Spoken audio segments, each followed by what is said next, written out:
Dear Zed, I have yet to hear back from anyone after filing my incident report about the cold star.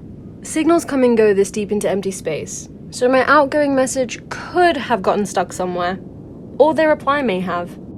Either way, I'm not worried yet. We put a few thousand miles between us and the star before I let myself sleep or shower or eat, and even when it had faded into a smallish ball of light in the rear window, I still spent some time pacing between my bunk and the kitchen in small shuffles. Behind us, a miracle. Ahead of us, a vast nothingness.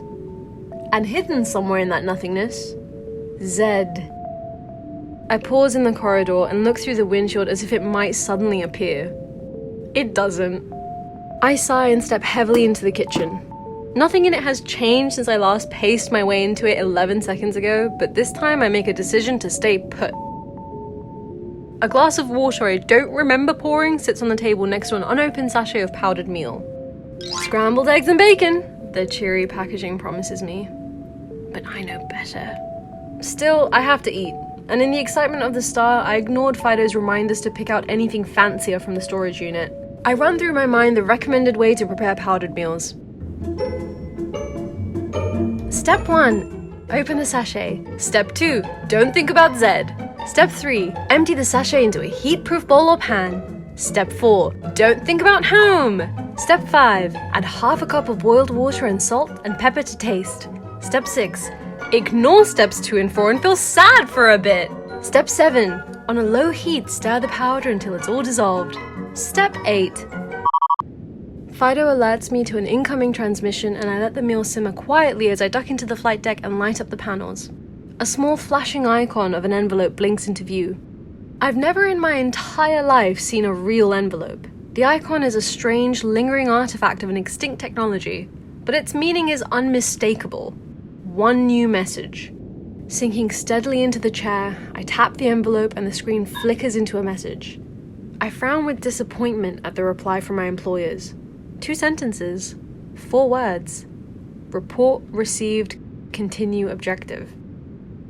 No words to spare, a less than poetic response to my own effusions. I try scrolling, but the message ends there. Only a digital scribble to mark the signature below, but it's so illegible I couldn't even say for sure who signed it. I lean back in my chair and stare up at the ceiling, paying too close attention to the brushed metal, the individual plates and bolts. I let my eyes explore as my mind wanders. Continue objective. With 4 words, I realize they have said so much. The most obvious sentiment being that they don't care. They don't care to hear what I see or discover. It's all immaterial to them, and to some extent, so am I. Not that I have any specific emotional attachments to anyone in the organization. I don't blame them for thinking of me as a pair of hands.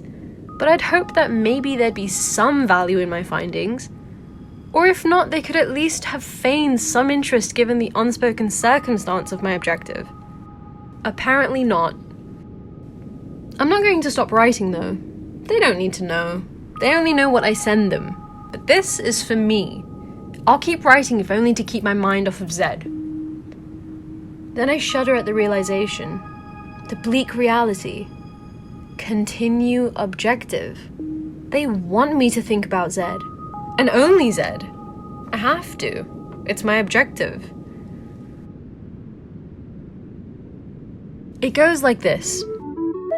People spend a lot of time going from A to B. This has always been the case. No matter where you start at A. No matter where you end at B. No one ever gets past B. And actually, after a while, this can get quite upsetting. I get it. It gets frustrating to be trapped between A and B. Especially when you leave B thinking you're getting to C, but then it's just B again. And then the B you just left is now A. And even then, your new B could become a new A if you move again to the next B, and so on. It all starts to feel terribly uncomfortable and impossible, and makes people think about their lives too much, which no one likes. So how do we leave B? How do we get past B and get from A to anywhere else? How do we make the jump across all the laws that govern our lives and reach a place which isn't just another B? And that is my objective. To finally get from A to a place that isn't B. I need to get to Z. From A to Z. And that's what brings me out here, all the way into the improbable reaches of living space. The problem is, even now, no one knows where Z is. You can't really tell where some destinations are supposed to be until you're there, and Z is definitely one of them. People back home must be really needing to get to Z for them to so aggressively ignore my other discoveries. I guess the ice star wasn't Z, just another B. And then there's the unspoken circumstance of my objective. You can't get back to A once you've left it. So presumably, I either find Z and stay there until it becomes a new, different A, or I don't find Z, and I keep searching for Z. I could find Z and turn around, but then home becomes a B. And after that, you can't make a B an A ever again. It's always different. You always lose something on the way. A loud sizzle interrupts his final thought, and Fido's lights chase their way into the flight deck and start flashing urgently. I give a start and a pause as I hear the sizzle diminish to a hiss and then nothing. Evidently, my meal has overboiled. Fido emits a worried beep, and I grunt in acknowledgement as I hoist myself from the chair. I glance back at the screen. Continue objective. I hesitate before flicking the display's off switch. The smell of burnt egg powder drifts down the corridor. As I reach the kitchen, I see the charred bubbles of meal running down the pan into crisp puddles on the hob. Next to them sits a wet, soapy sponge, ready for use. I blink stupidly at it for a second. I switch off the stove and clean up.